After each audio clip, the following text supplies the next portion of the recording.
Greetings. I am Reverend Patricia Sunday. Our ministry website, our YouTube videos, and our books can be viewed at www.sundayministries.com.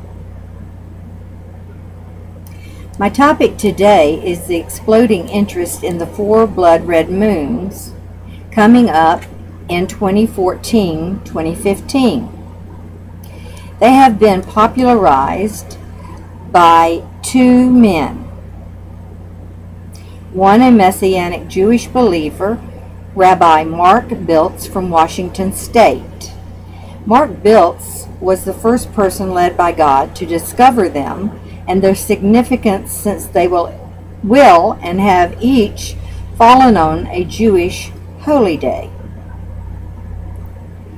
Also, this is the 8th set of this configuration, falling on the Lord's feast days since Jesus ascended, which corresponds to a special Jewish time period known as the Shemini Atzeret.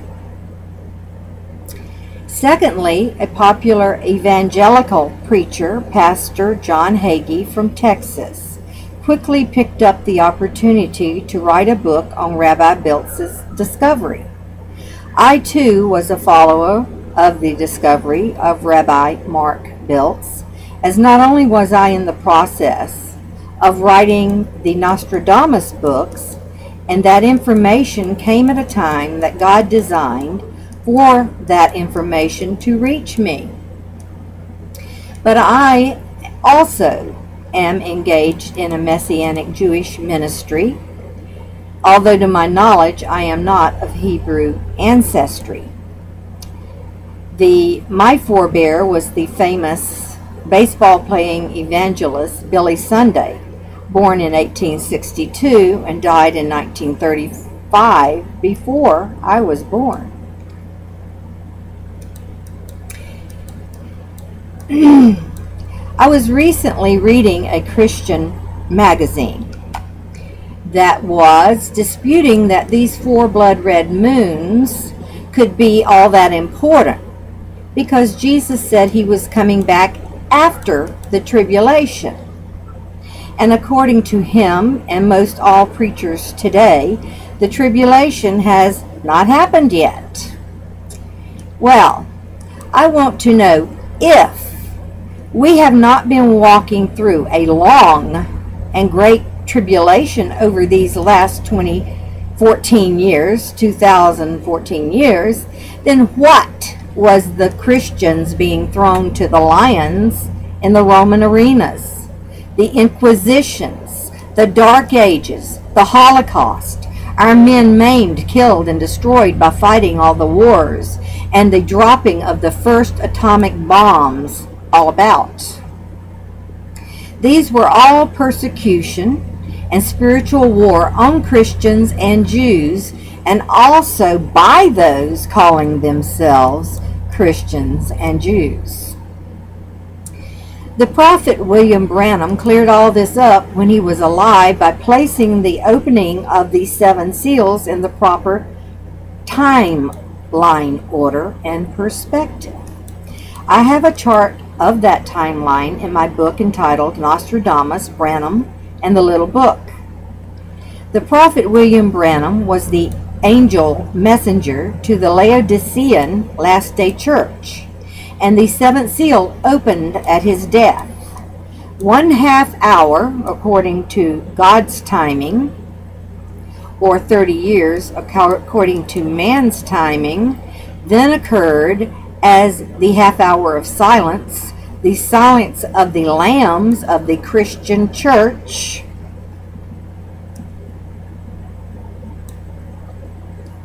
took place as moral depravity and lawless anarchy began to take over the world. This book covers the ministry of both of these prophets, Nostradamus and Branham. I have written 2 books,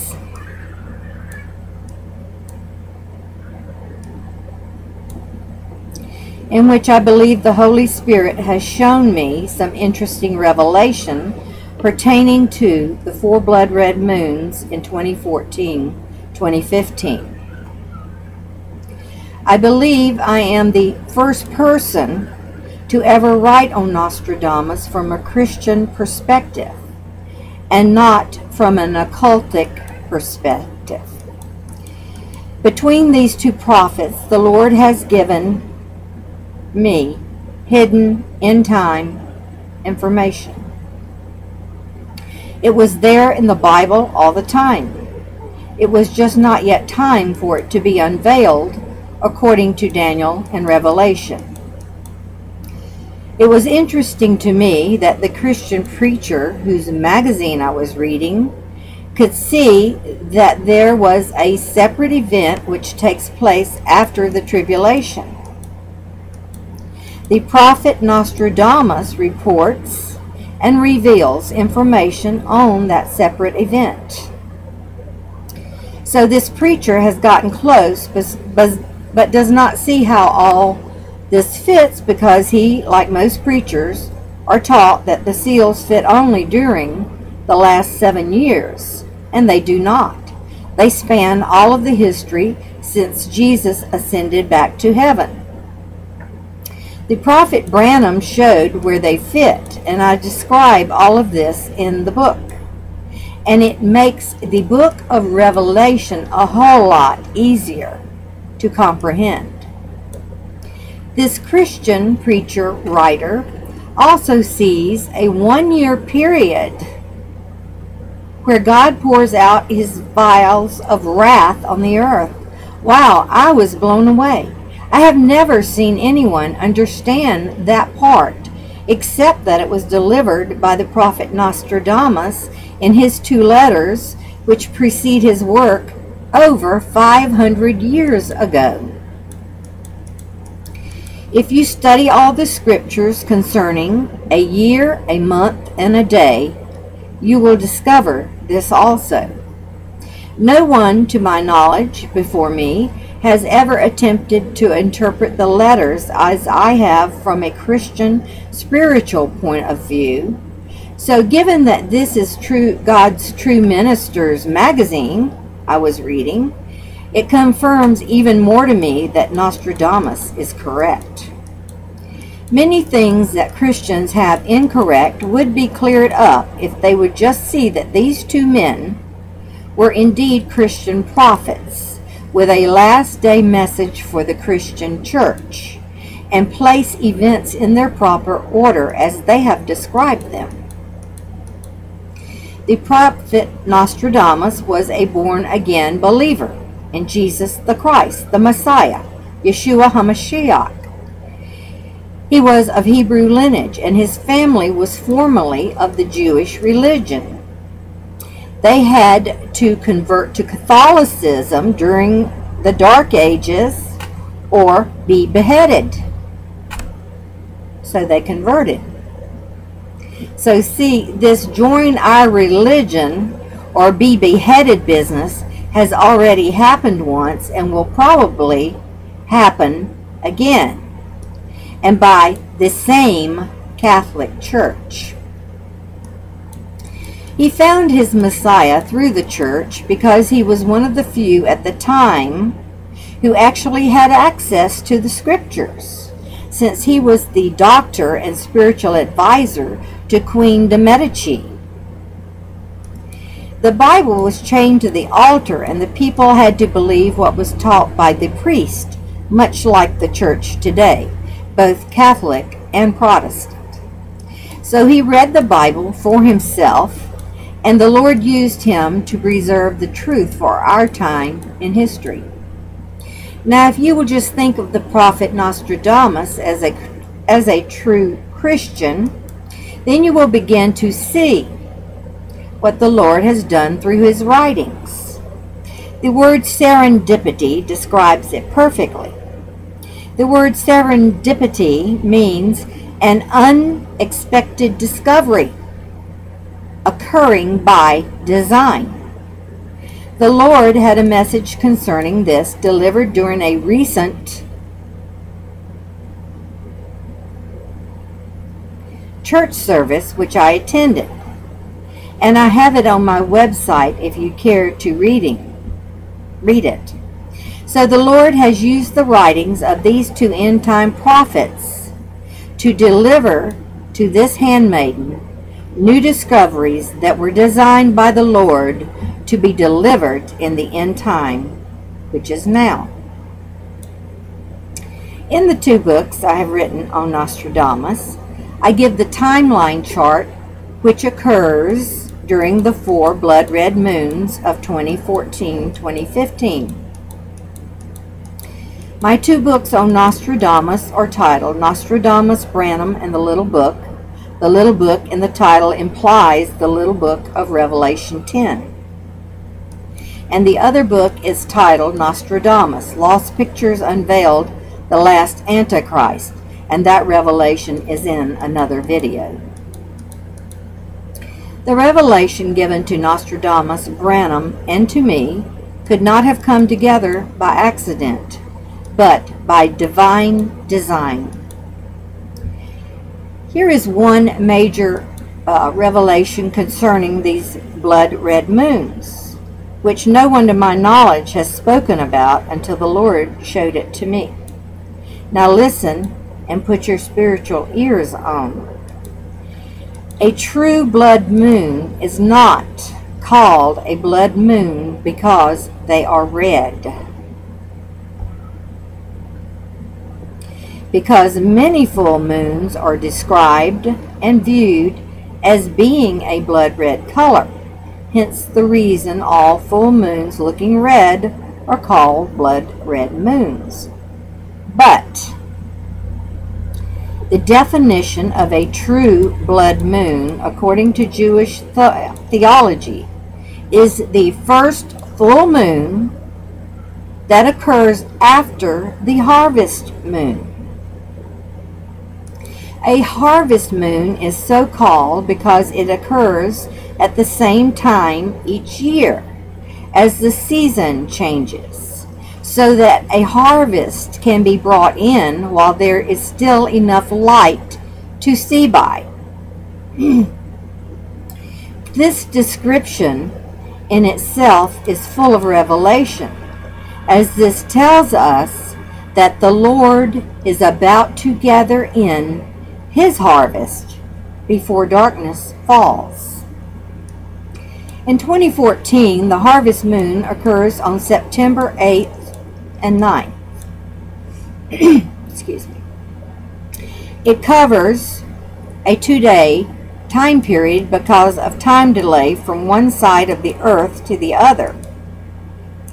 So the next full moon, according to the NASA moon charts, falls on October 7th through 8th, 2014. Listen, this is important. This is the very day Nostradamus has given us for the event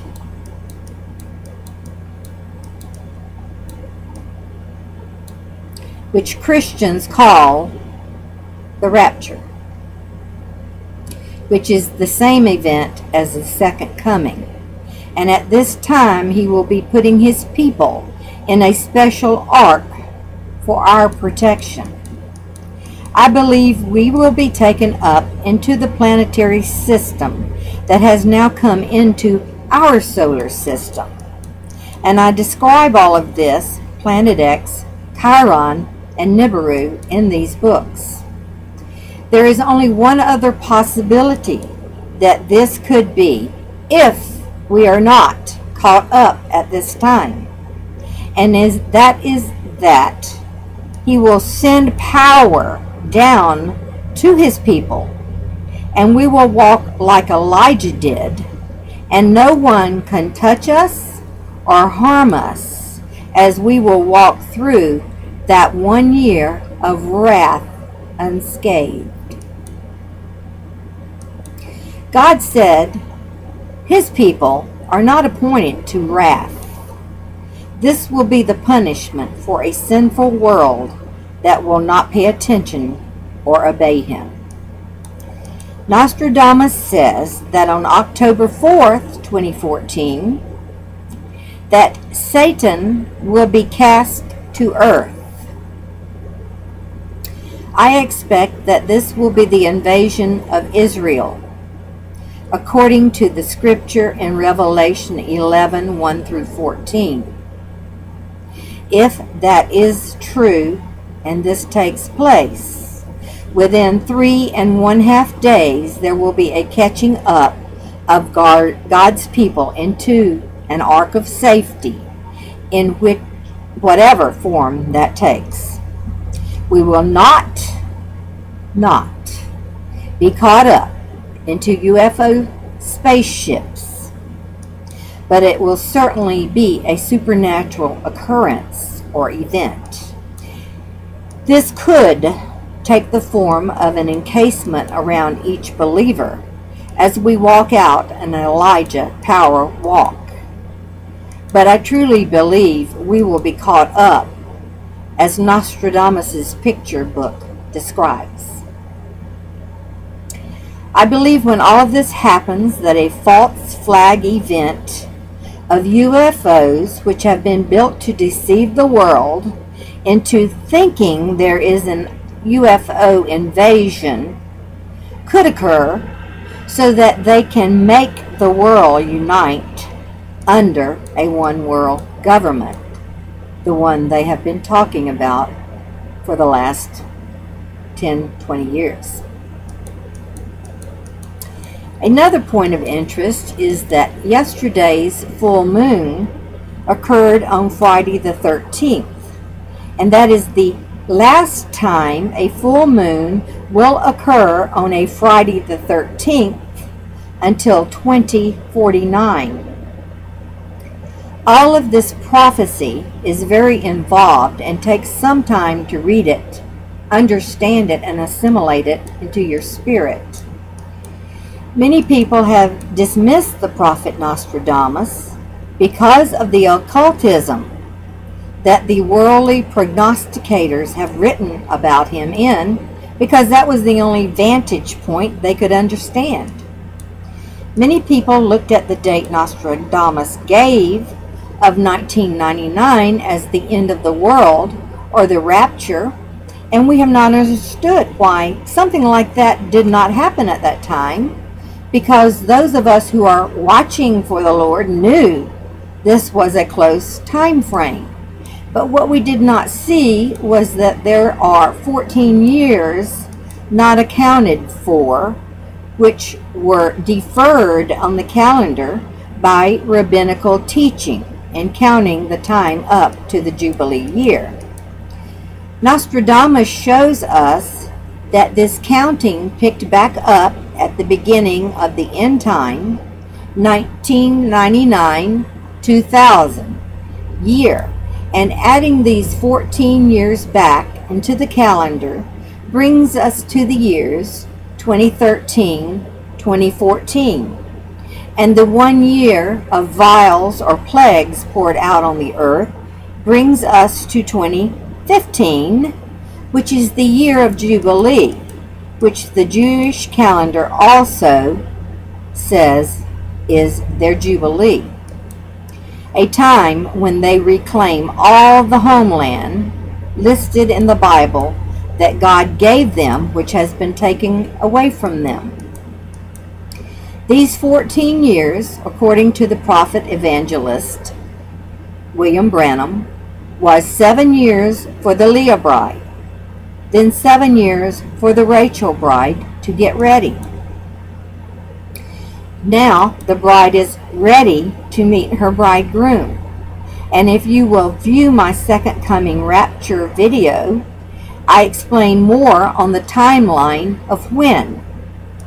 This 14-year time period is explained in detail on pages 590 to 591 of my first book concerning these two prophets, Nostradamus and Branham. If you cannot afford to purchase my books through Amazon.com or authorhouse.com or any other bookstore that you may, then you may pull them down off Dropbox from my website for free. Free to those who want to read them but cannot afford them. free to those who even don't want to spend the money. We, however, do accept donations to our ministry, as what we spend is large in comparison to what we take in. Time is now real short. Please get ready to meet the Lord. Shalom.